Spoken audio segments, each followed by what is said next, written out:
त्रजटासन बोली कर जोड़ी, मातु विपति संगनी ते मोरी। हे त्रिजटा, तुम मुझे आग दे दो कहीं से लाके। क्या आग नहीं मिलेगी? आग मिल जाए तो आग लाके दे दो। अब हनुमान जी सुन रहे थे। त्रिजटा बोली लंका में आग नहीं है। हनुमान जी धीरे धीरे बोले कल आ गई आग मिलेगी माता जी लंका में, चिंता करने की जरूरत। कल तो इतनी आग मिलेगी कि राक्षस लोग आग के कारण भागेंगे प्राण बचा के। बोलो भाई, इतनी सप्लाई आग की होगी होगी कि नहीं? और आग वास्तव में प्रोग्राम नहीं था पहले कि लंका में आग लगाना है, लेकिन एकाएक प्रोग्राम बन गया है कि लंका में आग लगाना है। सीधी सी बात। सीता जी ने कहा आग नहीं ला सकती हो त्रिजटा। त्रिजटा ने कहा आग नहीं मिल सकती है, रात्रि में तो मिलती ही नहीं है। कहे दिन में? कहे दिन में भी मुश्किल। तो सीता जी ने कहा लंका में कोई भोजन नहीं करता। कहे कच्चा ही माल सप्लाई। क्यों भाई, सेल करने की जरूरत ही नहीं। कहूं महिष मानुष धेन खर अज निशाचर भक्षण, सीधा ही पकड़ते हो खाते हैं। आग का क्या काम, कोई जरूरत ही नहीं है। देखा आपने ये कंडीशन, आग का प्रयोग नहीं होता, आग की कोई आवश्यकता नहीं है। अच्छा एक बात बता दें आपको, लंका में हवन होता नहीं है। होता है क्या हवन? जहां पर हवन होता है यज्ञ में, वहां वो हवन होने नहीं देते हैं राक्षस। जहां जहां देश धन दुज पावे, नगर गांव पुर आग लगावे। ये आग लगाते तो हैं लेकिन आग लेके नहीं जाते। आग है ही नहीं इनके पास, लेकिन जाके आग लगा देते। कैसे लगाते हैं आग? जैसे हवन है, अब हवन जहां हो रहा है यज्ञ में, वहां अग्नि होगी कि नहीं होगी? उसी अग्नि को उठा के यज्ञशाला पर छोड़ देते। यज्ञ की अग्नि को ही गौशाला पर छोड़ देते। इनके पास आग है कहां? इनके पास आग नहीं है। और एक बात आपको और बता दें, हमारे घर में घर से ही आग लगती है। बोलो लगती है नहीं? घर में बाहर से लोग आग लगाते हैं कि घर में ही आग लगती है? घर की आग घर में ही लगती है। बोलो लगती कि नहीं लगती है? जैसे आग रहती कहां है घर में? कहीं चूल्हे के अंदर रहती है। चूल्हा होता है ना छत्तीसगढ़ में, चूल्हा क्या बोलते हैं उसको? चूल्हा ही बोलते। चलो बहुत अच्छी बात है, चूल्हा ही बोलते। बस कंडे को छेना बोलते हैं। क्यों भाई, कंडे को यहाँ छेना बोलते हैं। जहां हम चित्रकूट से आए हैं वहां छेना नहीं बोला जाता है, वहां कंडा कहते हैं। लेकिन छत्तीसगढ़ में जब हम पहली बार आए थे तो हमें पता ही नहीं था कि छेना किसे कहते। एकादशी पड़ गई, बोले महाराज क्या खाओगे? तो हमारे यहाँ दूध को फाड़ के जो बनाया जाता है उसको, रसगुल्ले को छेना रसगुल्ला कहते हैं, व्हाइट कलर का। तो हमने कि हम तो छेना खाएंगे। क्योंकि हम भी पहली बार आए थे, बहुत पुरानी बात बता रहे हैं भैया। आप तो खैर सभी जगह कंडे जान गए हैं, लोग छेना भी जानते लेकिन कंडा भी जान गए। लेकिन उस समय कोई नहीं जानता था छत्तीसगढ़ में, छेना ही कहते थे, कंडा वंडा कोई कहते ही नहीं था। क्यों? यही बात है नहीं? सही बात तो यही है, छेना। तो अच्छा हम जानते नहीं थे कि यहाँ कंडे को छेना कहा जाता। कहे महाराज एकादशी है तो आप दूध लेंगे? दूध? हमने कहा दूध नहीं लेंगे क्योंकि दूध हमको थोड़ा नुकसान, उस समय नुकसान कर रहा था, अब तो नहीं करता है। उस समय कर रहा था नुकसान है, अब तुम जानते ही हो कि दूध क्या नुकसान करता है। तो हमने कहा नहीं नहीं, आज एकादशी भी है, दूध नहीं लेंगे क्योंकि बार बार स्नान करना पड़ेगा हमको। क्यों भाई, दूध लेंगे तो बार बार हमको स्नान करना पड़ेगा कि नहीं? हमने कहा एकादशी है, बार बार स्नान करने की जरूरत नहीं है, एक बार कर लिया और बस भजन करेंगे, दूध नहीं। कहे महाराज तो भूखे रहेंगे, आप कुछ पाएंगे नहीं। हमने कहा दूध तो नहीं पाएंगे, तो आप क्या पाएंगे? हमने कहा अगर छेना मिल जाए तो ठीक है। छेना? हमने कहा आपके साथ जो चेले आए हैं वो, हमने कहा वो सब छेना ही पाएंगे। अब वो बेचारा घर वाला गया, अपनी घरवाली से बोला, बोले बताओ क्या करोगी? छेना मांग रहे हैं। कहे थोड़ा सा संकेत तो कर दो, संकेत तो कर दो कि भैंस का कि गाय का।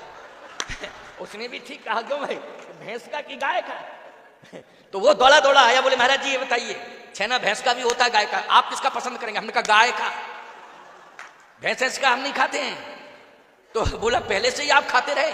अरे हमने कहा कि जिंदगी से खाते चले आ रहे छेना। फालतू की बात क्या, छेने की हमें कमी है क्या? हमारे यहाँ कमी है, खूब छेना होता है, खूब खाते हैं। कहे महाराज कितने पीस लावे? हमने कहा पर्याप्त लाओ, कम से कम 10-10 पीस तो पाएंगे ही पाएंगे। तो पत्नी बोली झौआ भर के ले जाओ। अब हम झौआ नहीं समझते थे, झौआ होता ना, अब ये हम नहीं समझते थे कि झौआ क्या होता है।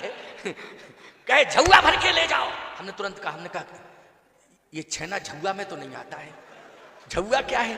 कहे महाराज छेना झौए में आता है और झौए में रखा जाता है। हमने कहा सही बताओ तुम छेना किसको कहते हो? बोले गाय के गोबर से जो बनता है उसको छेना कहते हैं। अरे राम राम राम राम। हमने कहा हम नहीं समझते थे। बोले महाराज आपके यहाँ किसे कहते हैं छेना? हमने कहा हमारे यहाँ दूध को फाड़ के जो बनाया जाता है, पानी पानी निकल जाता है, उस दूध से जो दूध का शेष तत्व रह जाता है वो छेना बन जाता है, उसको हमारे यहाँ छेना कहते हैं। भाषा का अंतर था, लेकिन भाव अच्छा था, ऐसी बात नहीं।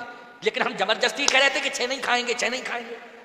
तो अब मजबूरी में वो कभी कभी ऐसी स्थिति हो जाती है, तो समझने की कोशिश करना जरा। भाववश भगवान सुख निधान करुणायन तज ममता मदमान भजिए सदा सीता रमन। सबरी जी के यहाँ कंदमूल फल खाए, बेर आदि भी खाए, कर्मा जी के यहाँ खिचड़ी खा ली। अभी एक संत की कथा सुन रहे थे इस बेटी से, कौन संत की सुनाई? नामदेव जी की। नामदेव जी के यहाँ क्या लिया? रोटियां, बिना घी की रोटी उठा के ले गए। अब बोलो भाई, और नामदेव जी कह रहे हैं कि घी तो ले लो, थोड़ा सा घी ले लो। अरे घी की कमी है भगवान के पास, और रोटी उठाने की क्या जरूरत थी कि उठा के ले गए? लेकिन प्यारे, उस जीव में भी नामदेव जी ने भगवान का दर्शन किया। बोलिए विठ्ठल भगवान की, बोलिए जगन्नाथ भगवान की, बोलिए अयोध्यानाथ भगवान की, बोलिए कामदनाथ भगवान की। प्यारे, इन नाथों ने कमाल किया है। और एक नाथ तो ऐसे हैं विश्वनाथ के विष ही पी गए। क्यों विष पी गए कि नहीं पी गए? बोलो वो कौन से नाथ हैं? विश्वनाथ हैं। इसलिए ये नाथ जितने भी हैं, हम सब अनाथों के ऊपर कृपा करते हैं। वो लोग करते हैं नहीं? आप सब जितने बैठे हो, हम सब जितने हैं, क्या है? निशिना आनंद मिल सुन सुकुमारी अस्क है सोनिज भवन सिधारी। वो तो इतना कह के चली गई। तो हनुमान जी ने कहा झंझट खत्म, ब्रह्मा जी बोले झंझट खत्म। तब तक सीता जी ने ऊपर देखा आकाश में, तो देखिए प्रगट गगन अंगारा, ओ अवनि नयावती कौतारा, सुनिए विनय मम बिटप अशोका, ओ सतनाम करु हरु मम शोका। अरे तारागणों, तुम टूट पड़ो अग्नि का अंगार बन के, मेरे शरीर को जला करके भस्म कर दो। उत्तर मिलने लगा। क्या? त्रिजटा से ही कहा श्री जानकी जी ने कि मैं इसलिए अपने शरीर को जला करके भस्म करना चाहती हूं। त्रिजटा ने कहा कि रावण जो है भस्म कर दोगी तो शरीर को स्पर्श इसलिए करेगा, भस्मी को तो उठा लेगा, और भस्मी को उठाएगा तो अपने शरीर में लगाएगा, तो आखिर भस्मी वो होगी तो आपके शरीर की ही भस्मी होगी। सीता जी ने कहा नहीं, रावण मेरी भस्म को नहीं ले सकता है। क्यों? इसलिए कि मैं पहले अपने शरीर को जला के भस्म करूंगी, और शरीर को जलाने के पहले पवन देवता से प्रार्थना करूंगी। पवन देवता से प्रार्थना करूंगी कि पवन देवता, जब मेरा शरीर जल करके भस्मीभूत हो जाए तो मेरी भस्मी को इतना वेग के साथ उड़ना और मेरी भस्मी को उड़ा के ले जाना जहां मेरे स्वामी बैठे हों, बस उन्हीं के चरणों में सारी भस्मी समर्पित कर देना, रावण मेरी भस्मी को भी न ले पावे। इसलिए पवन देवता से भी प्रार्थना। अच्छा, पवन चाहे तो पवन के वेग में बड़े बड़े मकान बह जाते हैं भैया, ढह जाते कि नहीं बह जाते? ये तो भस्मी ही है। बड़ी बड़ी हवेलियां ढह जाती हैं, गिर जाती हैं, पवन का वो वेग होता। बड़े बड़े वृक्ष, बरगद, पीपल, बोलो भाई, पवन के वेग में सब ढह जाते हैं कि नहीं ढह जाते हैं? पवन में बड़ी ताकत है। पवन से मैं प्रार्थना करूंगी कि पवन जो है मेरी भस्मी को जहां मेरा स्वामी हो वहां पहुंचा दे। ब्रह्मा जी बोले आप पवन पुत्र हो। आप क्या हो? पवन पुत्र हो। सुन रहे हो? हनुमान जी बोले भस्मी काहे को ले जाए पिताजी, हम इन सीता माता को लेकर चले जाएंगे। पिताजी भस्मी काहे को ले जाए? जब पुत्र ही आ गया है तो सीधा मां को लेकर के। तब तक आवाज आई कि नहीं नहीं नहीं, वो शब्द याद नहीं है। सीता की स्तुति प्रवही सुनाओ। त्रिजटा तो सीता जी से बात कर रही है, लेकिन जो सुरसा थी उस सुरसा से हनुमान जी स्वयं बोल रहे थे। क्या कह रहे थे? राम काज करी फिर मैं आवो, ओ सीता की सुधि प्रवही सुनाओ। तो सुध सुनाऊंगा, लाऊंगा नहीं। और भगवान ने भी कहा था, हे हनुमान, बहु प्रकार सीत समझायो, और कह बल बिरह बेग तुम। केवल चर्चा करनी है, सीता जी को लेके नहीं आना है। तो कंडीशन ये है कि मैं लेके भी नहीं जा सकता हूं। अब सोच रहे हैं हनुमान जी बैठे बैठे समाधान क्या है। सीता माता को ले जाना समाधान है, या अग्नि सीता माता के लिए समाधान है, या तारागण सीता माता के लिए समाधान है, या सीता माता के लिए हनुमान तुम सीता माता को लेकर के जाके प्रभु के हाथों में सौंप दो, ये समाधान है। ये सब समाधान नहीं है। समाधान क्या है? केवल कथा। बोलो समाधान क्या है? केवल कथा। आहा, सीता जी कह ही रही थी, अशोक से कहा कि तुम्हारा नाम अशोक है, तुम मेरा शोक दूर कर दो। अशोक बोला रावण के राज्य में सब फैल हैं, किसी की नहीं चलती, पवन की भी नहीं चलती है, अशोक की भी नहीं चलती। प्रकृति को भी उसने इतना बंधन में कर रखा है कि गोस्वामी जी लिख रहे हैं, समय पुराने परत पात दरत बात, बात मानी हवा। इसका मतलब है रावण हवा से कह रहा था कि हवा, ए पवन, तुम मेरी वाटिका में इतनी सावधानी से निकला करो कि हरा पत्ता की बात छोड़ो, सूखा पत्ता भी नहीं गिरना चाहिए। समय पुराने परत पात, पुराने पात का मतलब है सूखा पत्ता। क्यों? पुराना पात मानी क्या हुआ? पत्ता, और पुराना मानी सूखा पत्ता। समय पुराने परत पात, तुलसीदास जी कह रहे डरत बात। हवा डर रही है कि सूखा पत्ता ना गिर जाए, और नहीं तो रावण रिमांड पे ले लेगा। समझ रहे हो कि नहीं? अगर सूखा पत्ता भी गिर गया तो भी स्थिति खराब हो जाएगी। इसलिए पवन देवता डर डर के निकल रहे हैं, भयभीत है। हनुमान जी के सामने ही निकले तो हनुमान जी बोले, पिताजी आपकी तो बड़ी खराब दुर्दशा है, इतना डरने की क्या जरूरत? कहे बेटा हम जानते हैं कि रावण कितना क्रूर है। हनुमान जी बोले क्रूर भी है और मूर्ख भी है, दोनों बातें हैं, क्रूर भी है और मूर्ख भी है।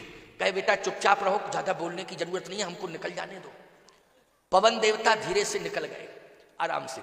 अशोक बोला हम बिल्कुल बेकार हैं, अगर जरा सा भी हमने अपना प्रभाव सीता के ऊपर छोड़ दिया तो कल हम सुरक्षित नहीं बचेंगे, इसलिए हल्ला मत करो, चुपचाप रहो, बोलने की जरूरत नहीं है।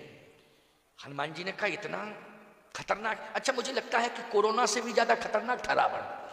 कोरोना से इतना डर नहीं लगता जितना रावण से डर लगता था, है? इतना खतरनाक, बहुत ही खतरनाक वायरस था। क्यों भाई, था कि नहीं? अब सीता जी ने कहा तो इससे सिद्ध हो गया कि कोई मेरी मदद करने वाला नहीं है। उसी समय हनुमान जी महाराज रामचंद्र गुण। किसी ने एक बात और कही हनुमान जी से, एक काम करो, आप आ ही गए हो तो सीता माता के सामने चले जाओ और उनको पूरी तसल्ली दे दो, और जब आपकी तसल्ली भरे शब्दों को सीता माता सुनेंगी तो कितना सुख होगा। हनुमान जी बोले समस्या ये है कि अयोध्या में एक फोटो है बंदर का। जब आई थी सीता माता तो फोटो को पहली बार देखा था, चित्रलिखित कभी देख डराती, बंदर की फोटो पहली बार देखी तो 4 घंटा बेहोश रही। केवल फोटो, दशरथ जी को फोटो हटानी पड़ी, वो हटाओ फोटो, ये बड़ी खतरनाक फोटो, चित्र केवल चित्रलिखित कभी देख डराती। तो हनुमान जी बोले फोटो देख करके 4 घंटा बेहोश रही, हम तो ओरिजिनल हैं। और फिर लंका में वैसे भी रो रही हैं, और अगर हम कहीं सामने पहुंच गए तो पता नहीं माता जी की क्या स्थिति होगी, इसलिए इतनी बड़ी भूल मैं नहीं कर सकता हूं। फिर क्या होगा? हनुमान जी ने कहा कि विकल्प यही है कि इस समय माता सीता के दुख का अंत हो सकता है, व्यथा दूर हो सकती है, समस्या का समाधान हो सकता है। तो राम कथा, क्या है समाधान? राम कथा, राम कथा सुनाना चाहिए। रामचंद्र गुण बरने लागा, तो सुनते हैं सीता कर दुख भागा। जैसे ही भगवान राम की कथा हनुमान जी ने सुनाई, सीता जी ने कान किए, अरे ये पीयूष, ये अमृत, ये कहां से आ रही है अमृत की धार? कान लगाए, कान के माध्यम से ही तो कथा सुनी जाती है। बोलो भैया, कान लगाए। लागी सुने श्रवण मन लाई, मन लगा के कथा सुनने लगी। तो पहले मन किसमें था? व्यथा में मन लगा था। किसमें मन लगा था? व्यथा में, समस्याओं में मन घिरा हुआ था। लेकिन अब मन कहां लग गया? कथा में। जितने लोग तुम सब यहां बैठे हो, बोलो सबका मन किसमें लगा है? कथा में। और घर जाते हो तो मन किसमें लगता है? बोलो भैया, घर जाते हो तो मन व्यथा में लग जाता है कि नहीं? और ज्यादा लेट जाओ, मान लो पत्नी साथ में आई तब तो ठीक है, पत्नी अगर साथ में लाए हो तब तो खैर बहुत ही अच्छी बात है, बच्चों को लाए हो तो बहुत ही अच्छी बात है। लेकिन अगर अकेले आए हो और पत्नी अगर धार्मिक प्रवृत्ति की नहीं है और घर जाके लेट पहुंचोगे तो बहुत देर बाद तो किवाड़ खुलेंगे। क्यों भाई, खूब कहते रहो और किवाड़ भी खुलेंगे। और कहीं तुम भूल कर गए कि हम भोजन करके नहीं गए थे, भोजन करना है, खाना पीना करना है, भोजन करना है, तो तुमने कहीं पत्नी से कह दिया है कि भोजन है तो खिला दो, तो तुरंत कहेगी 12:30-1 बजे रात को रखा है, खाना हो तो खाओ, नहीं पढ़ के सो जाओ, दिमाग खराब मत करो, है? और कहीं अगर तुमने जिद ही कर दी कि नहीं नहीं भोजन कराना पड़ेगा तुम्हें, क्यों नहीं कराओगी भोजन, मैं तुम्हारा पति हूं, तुम मेरी पत्नी, पत्नी भोजन नहीं कराएगी तो कौन भोजन कराएगा, तो भोजन करा, तो तुरंत कहेगी ये बताओ इतनी देर तक कहां रहे? स्वामी शिवानंद विद्यापीठ गौसेवा आश्रम में रहे, क्या करते रहे? कथा सुनते रहे। कौन सुनाता रहा कथा? जगत गुरु जी सुनाते रहे। तो तुरंत कहे जगत गुरु को बुलाओ, वही परसे वही खिलावे। जब इतनी देर तक बोलते रहे जगत गुरु, क्यों भाई? उसमें संस्कार नहीं है इसलिए, समझ में बात है, उसमें संस्कार नहीं है इसलिए इसी भाषा का वो प्रयोग करेगी। लेकिन भैया छत्तीसगढ़ में ऐसी बात नहीं है, छत्तीसगढ़ में ऐसी बात नहीं है। छत्तीसगढ़ में तो माताएं भी बहुत अच्छी संख्या में आई हैं। बोलो आई है कि नहीं? ये मातृशक्ति कम है क्या इतनी रात्रि में? देखो, और ऐसे कथा सुन रही हैं, वैसे तो 2-4 एक साथ बैठ जाएं तो हल्ला भी मचाएंगे, शांति से नहीं बैठेंगे, लेकिन इतनी संख्या में बैठी हैं कि 2-4-10 नहीं, सैकड़ों की संख्या में बैठी हैं, लेकिन ऐसे बैठी जैसे दुकान में संगमरमर की मूर्ति रखी हो। बहुत सारी मूर्तियां नहीं रखी रहती हैं, बिल्कुल, ना हिलती है, ना डुलती है, ना बोलती है। क्यों भाई? तो प्यारे, ध्यान से सुनना, जरा समझने की कोशिश करना। बहुत अच्छी बात मैं बता रहा हूं, कथा में कितनी बड़ी ताकत है। अंतिम 8 मिनट, क्योंकि 12:30 बजने वाले, 12:30 ही तो बजने वाले हैं, 8 मिनट कम, 12:30। 12:30 मानी तुम जानते हो कि बहुत टाइम होता है, कम नहीं होता है भाई। आप लोगों ने माल्यार्पण किया, चार पादुका पूजन हुआ, ये भी तो कार्यक्रम में ही जोड़ा जाएगा। जब से हम बैठे हैं तब से इसको नहीं जोड़ा जाएगा, है? इसको भी जोड़ा जाएगा, जोड़ना चाहिए इसको, है? ये समय सार्थक समय माना जाता है। क्यों भैया, पूजा अर्चन कर रहे हो, सार्थक समय माना जाता है कि नहीं माना जाता? भगवान का चरण पादुका का स्तवन किया, दर्शन किया आपने, संत बैठे हैं घंटों से दर्शन कर रहे हैं, इससे बड़ी बात और क्या हो सकती है? ये आपके जीवन का सौभाग्य है, भाग्य नहीं, सौभाग्य है। भाग्य से तो आपको धन संपत्ति मिल जाती है। क्यों भैया, भाग्य से क्या संपत्ति मिल जाएगी? भाग्य से आपको कोई राजनीतिक पद मिल जाएगा, भाग्य से आपको कोई बहुत अच्छी नौकरी मिल जाएगी, प्रशासनिक सेवा से आप जुड़ जाएंगे। लेकिन जब संत का दर्शन हो जाए, वो संत वाणी सुनने को मिल जाए, उसी समय भाग्य सौभाग्य में बदल जाता है। तो यहां आप सबका भाग्य नहीं, सौभाग्य है। क्या है? सौभाग्य। ये बहुत बड़ी बात है। तो आइए सुनिए जरा, 8 मिनट की बात सुन लो ध्यान से। हनुमान जी ने कहा कि एक ही विकल्प है कि कथा सुनाए, और सीता जी ने कथा सुनी। ओ, ऐसी सुनी कथा कि सुनने में मन लग गया। मन कहां लग गया? कथा सुनने में। पहले मन लग रहा था कि तारा तुम अग्नि बन जाओ, त्रिजटा तुम आग ले आओ। क्यों? यही मन जा रहा था ना। लागी सुने श्रवण मन लाई, आदि उते सब कथा सुनाई। हनुमान जी सुना रहे हैं, सीता जी सुनती जा रही हैं। थोड़ा हनुमान जी रुके, सीता जी ने कहा, है कथावाचक, इतनी अच्छी कथा लंका में सुनने को मिल रही है, कल्पना से परे। मेरा जन्म अयोध्या में, मेरा जन्म जनकपुर में हुआ, लेकिन जनकपुर में मेरे पिताश्री इतने विद्वान हैं कि नित्य सत्संग होता है, नित्य कथाएं होती हैं। बड़े बड़े योगेंद्र मुनेन्द्र हंस परमहंस अमलात्मा बिमलात्मा कथा सुनने के लिए आते हैं, लेकिन ऐसी कथा मैंने जनकपुर में नहीं सुनी। अयोध्या में भी कथा होती है, ऐसी कथा मैंने अयोध्या में नहीं सुनी। 11.5 साल चित्रकूट में रही हूं, संत महात्माओं के बीच में नित्य कथा होती थी, लेकिन ऐसी कथा तहां बैठ मुनिगण सहित नितसी राम सुजान, सुनई कथा इतिहास सब आगम निगम पुराण। लेकिन ऐसी कथा चित्रकूट में भी सुनने को नहीं मिली, लेकिन ऐसी कथा लंका में सुनने को मिल रही। कौन कथावाचक हिम्मत कर गया लंका में कथा सुनाने की? अच्छा एक बात बताओ, पूरे संसार में वक्ता कथा कह लें, कह लें, अच्छे अच्छे वक्ता हैं, व्यास हैं, पूरे संसार में कथा कह लें, लेकिन ईमानदारी से बताओ कराची में कहेंगे? बोलो, पाकिस्तान, कराची कहाँ है भैया?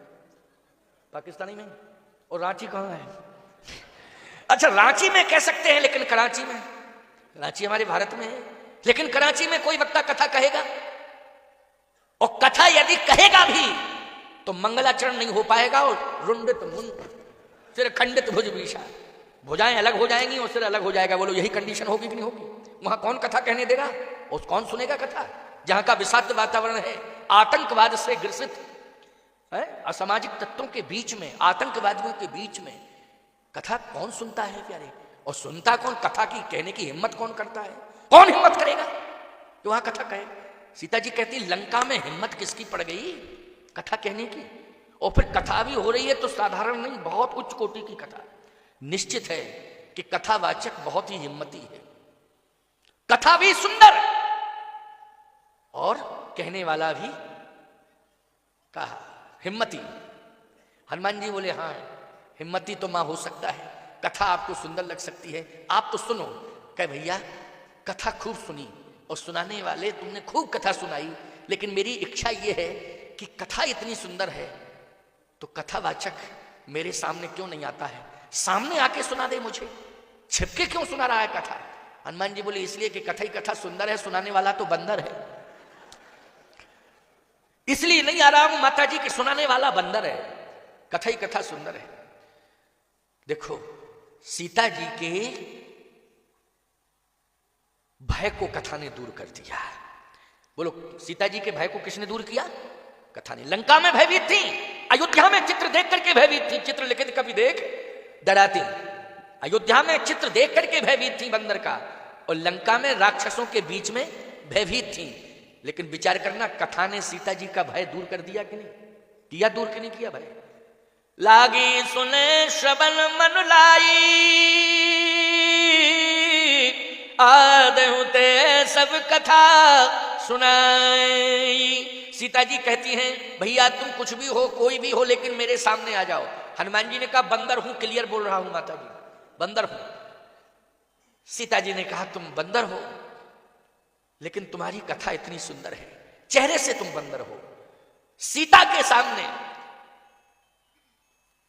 रूप का महत्व नहीं है, सीता के सामने रूप का महत्व नहीं है। सीता के सामने, राम के सामने, सीता राम के सामने अगर महत्व है तो रूप का महत्व नहीं है, चरित्र का महत्व है। तुम चरित्रवान हो, तुम्हारे जैसा संसार में कोई चरित्रवान नहीं है, इसलिए तुम प्रकट हो जाओ मेरे सामने। इससे सिद्ध हो गया कि किसकी पूजा होती है? चरित्र की पूजा होती है। कीमत किसकी होती है? चरित्र की कीमत होती है। ईमानदारी से बताओ, सम्मान किसका होता है? बोले, चरित्रवान का होता है। भगवान भी चरित्रवान का सम्मान करता है। सीता माता ने कहा कि तुम तो प्रकट हो जाओ। हनुमान जी ने कहा, माता जी आप कह रही हैं बार बार, तो मैं आपके कहने से आ रहा हूं, लेकिन क्षमा करना, जो मेरा रूप है वही रहेगा। कहे, वही तो, जो वास्तविक रूप है वही रूप लेकर के आओ। निर्मल मन जन सो मोहि पावा, मोह कपट छल छिद्र न भावा। जो रूप है वही रूप लेके आओ। क्यों भैया, मैंने आपको क्या बताया था? यही तो बताया था कि रूप श्रृंगार का संबंध सुविधाओं से है। क्यों भाई? सुविधा, संसाधन आदि आदि बोलो, श्रृंगार के लिए प्रेरित करते हैं कि नहीं करते हैं? जिनके पास सुविधाएं हैं वही श्रृंगार कर रहे हैं। लेकिन सत्य तो यह है, जो संत होता है और जो संत परंपरा में भक्त जीता है, वो कभी भौतिक संसाधनों से अपना श्रृंगार नहीं करता है। उसका श्रृंगार तो चरित्र से होता है, इसलिए चरित्र ही उसका श्रृंगार है। चरित्र से बड़ा श्रृंगार दूसरा होता ही नहीं है। आज हनुमान जी महाराज का जो श्रृंगार है ना, वो चरित्र का श्रृंगार है। और चरित्र लेकर के हनुमान जी प्रकट हुए। जितेंद्रियम बुद्धिमताम वरिष्ठम, ऐसा चरित्रवान संसार में कौन होगा? जैसे प्रकट हो गए तो सीता जी ने कहा कि तुम्हारा परिचय, कथा तुम ही कह रहे थे? हाँ। कहां से आए हो? परिचय क्या है? हनुमान जी बोले, राम दूत में मातु जान की, सत्य शपथ करुणा निधान की, मैं सौगंध खा के कहता हूं रामदूत हूं। अच्छा रामदूत हो तुम, केवल तुमको यही सेवा मिली है सूचना देना? कहे नहीं माता जी, जो आदेश होता है उसका पालन करता हूं, सेवा भी करता हूं। प्रभु ने आदेश दिया चले जाओ, मैं यहां चला आया आपके पास। अच्छा अच्छा, ये मुद्रिका जो मुझे मिली है क्या तुम ही लाए हो? हनुमान जी बोले यही मुद्रिका मां तुम्हें यानी, और दीन राम तुम कहां सहदायनी। ये मुद्रिका प्रभु राम ने ही मुझे दी थी। अच्छा अच्छा अच्छा, तो मुद्रिका लेकर के तुम आए हो, रामदूत हो? हां रामदूत हो। किस लिए भेजा है मेरे पास? क्या कथा सुनाने के लिए कि कथा सुना के आना? हनुमान जी बोले नहीं, कथा का प्रोग्राम तो एकाएक बन गया। नहीं, यहां वातावरण कहां था कथा का? कथा यहां कौन सुनता और कौन सुनावे कथा? फिर कहे यहां आकर के माता जी आपको देखा तो मूड बन गया कथा कहने का।